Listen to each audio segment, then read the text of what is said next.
This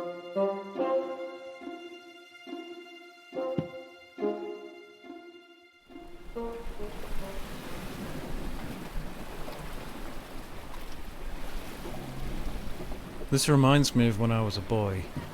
The smell of the sea air, the waves lapping on the dock, the creaking of the old, forgotten ships, never to sail again. This is home.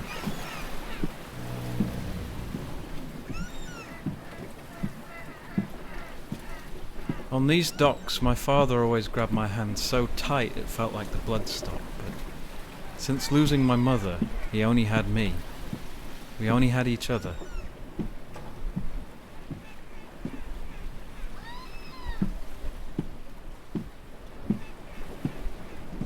You can't turn right here anymore, not since the accident.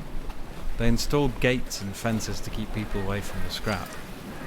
Not that that stops the teenagers getting in and leaving their mark.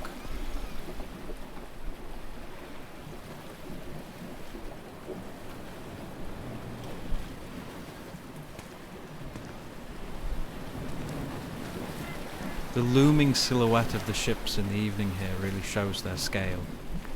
It's silly, but I sometimes find it hard to believe that evolution led us here. Immense metal structures that sit atop vast oceans. Sometimes you can see land from this walkway. Completely different people and places, separated by a bit of water. Today, though, the fog masks all of that. I love it when the concrete is wet here. The reflection of the sun on the floor draws your gaze into the vast, open nothingness.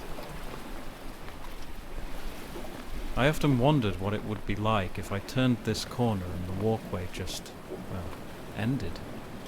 I would continue walking forwards into the evening, but nothing followed. Like another dimension. No noise, no clutter, just the sea. There are some decisions we wish we hadn't made. Sometimes we act on impulse, sometimes recklessness, other times plain stupidity. Our choices mean something. It was a chilly autumn evening. The leaves swayed on the branches, and the familiar dark forest road I drove my father through was endless. In the distance I saw headlights, quickly growing larger and darting about erratically. As the car grew close, time stood still momentarily, and then in a flash, darkness fell. I remembered the flashing lights. I remembered the sharp sirens and the beeping of the machines on the long journey to the hospital.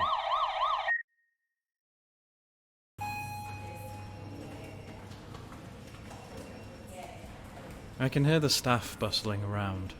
I know the names of my neighbours. I know that my father didn't make it through, and I can feel the tears run down my face when I replay this story in my head, over and over again.